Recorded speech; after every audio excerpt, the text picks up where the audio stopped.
Estamos con Luis Alberto Salgado, secretario ejecutivo del Consejo Nacional de Derechos Humanos. Buenas noches, Luis Alberto. Y con Luis Jiménez,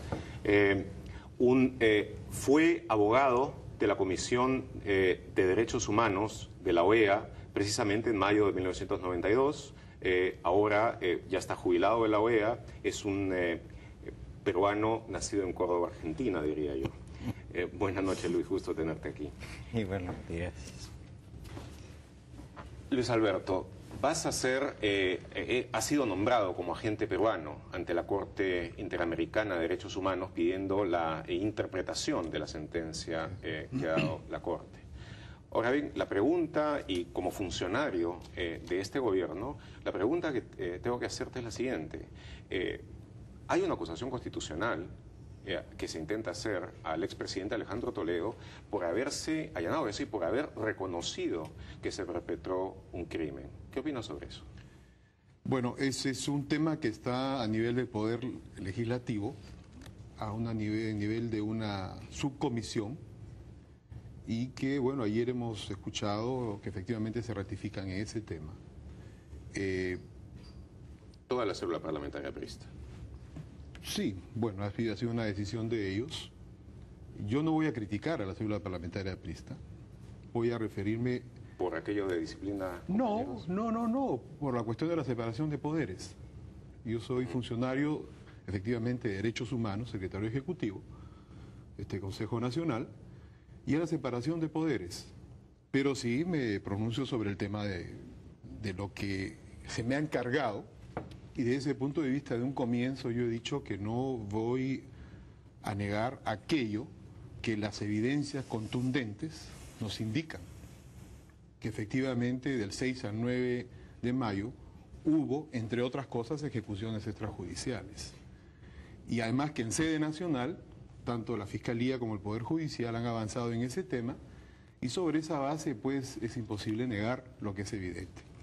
También voy a decir que el Estado, la administración, de cómo se defendió el Estado con respecto a este tema, que es precisamente lo que ha motivado esta especie de efervescencia nacional con un rasgo importante de indignación, la defensa fue débil, imprecisa, faltó claridad para explicar a la Corte Interamericana aquello que debía explicársele, porque ellos son jueces, magistrados que no son peruanos, que no están acá, que no han estado ni conocen realmente, como los millones de peruanos conocemos, el fenómeno de la violencia que se produjo y la secuela, la violencia sanguinaria propiciada por un movimiento subversivo y terrorista, y la lamentable consecuencia de violaciones de derechos humanos.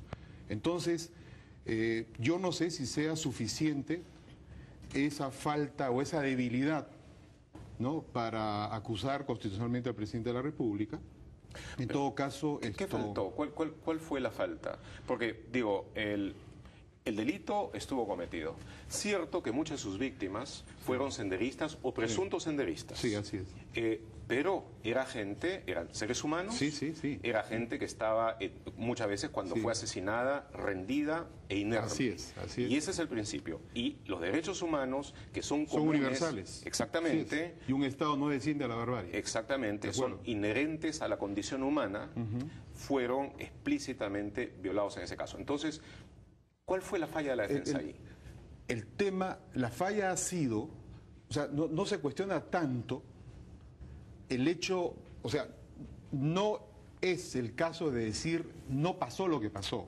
Probablemente hubiera sido mejor desagregar los días 6 y 7, ¿no? Pero con ese desenlace que conocemos, donde hubo efectivamente ejecuciones extrajudiciales, se atan cabos, y uno dice, pues obviamente aquí había habido una intención, efectivamente, que las cosas terminen como terminaron. El tema va en el sentido de que no se ha transmitido cabalmente, y uno lo ve a lo largo de la lectura de la sentencia, de los 200 y pico de puntos, y en los puntos resolutivos, de que no se ha cumplido con transmitir lo que ha significado el movimiento subversivo para el país y el terrorismo para el país, no en el sentido de que estuvo bien porque estuvo muy mal y fueron crímenes de lesa humanidad los que se cometieron, sino para explicarle a la Corte que, siendo una Corte de Derechos Humanos, y siendo una sentencia de derechos humanos, y don Luis Jiménez conoce obviamente la diferencia entre una sentencia de derechos humanos con una sentencia en sede nacional sobre temas patrimoniales, es una sentencia que nos debe ayudar a nosotros a reencontrarnos como ciudadanos de un país que ha sufrido la barbarie, explicando en este sentido que coincidía en un aspecto el carácter de víctimas y de victimarios en una condición como difícilmente se ha visto en un país como el nuestro o en los muchos otros se convirtieron países. en víctimas. Entonces, el tema de fondo ahí, Gustavo, quería yo señalar lo siguiente, es que debió transmitirse con cabalidad. En ningún momento, a lo largo de la posición del Estado, señaló que es un movimiento subversivo terrorista, como sí lo señala, por ejemplo, la CBR.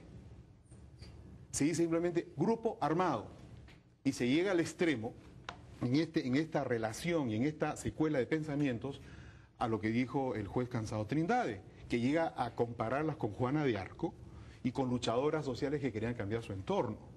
Entonces, los puntos resolutivos... Hay que decir, ese es un extravagante voto singular, ¿verdad? Sí, pero gravitó en los criterios de la sentencia. Es cierto que han hecho alguna distancia, algunos de los magistrados, pero obviamente que gravitó. Entonces, uno se da cuenta ahí, Gustavo, en qué medida ha sido débil la posición del Estado para transmitir esto y decirles, oigan, señores, con todo respeto, si nosotros vamos a, efectivamente, se reconoce lo que hubo, pero no nos obliguen, por ejemplo, a poner millones de dólares en contante y sonante a tal cantidad de personas en el plazo de 18 meses, que tiene que ver con temas de seguridad, con temas de lo que se llama el mismo complejo conflicto que enfrentó el Estado con los movimientos subversivos de lo que significó el terrorismo para el país.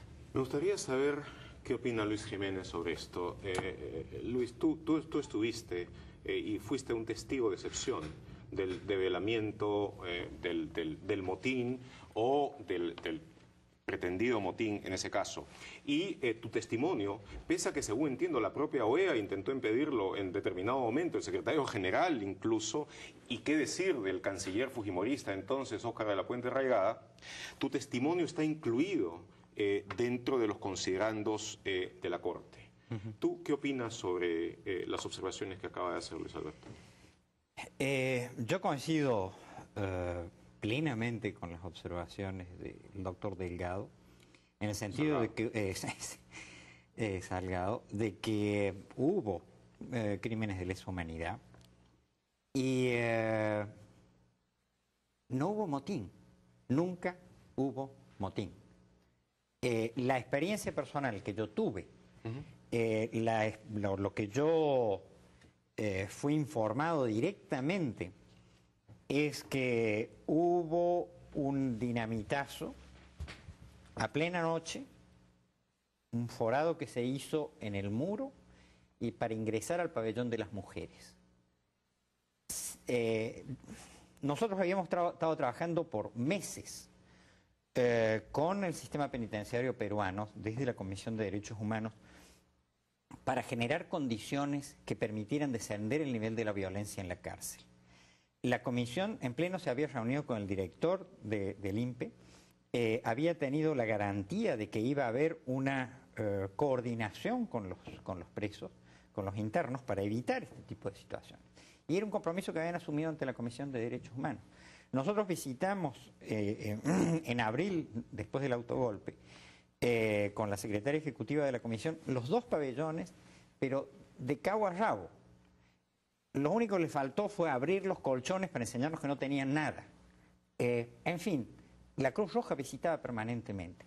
No hubo motín, hubo una acción unilateral del Estado en la noche con explosivos y un ingreso armado al pabellón de mujeres. Ahí es donde mueren los primeros, tanto 7 u 8 internos como un policía. Perdón, en tu testimonio, tú mencionas de que cuando se inician las acciones, haberte entrevistado en las afueras del penal con el director del penal Castro, el coronel Gavino Cajahuanca, y que este te dice de que temía una matanza, literalmente, y que le habían quitado todo el control, que había un grupo que se había hecho cargo de las operaciones. Y él me dice, por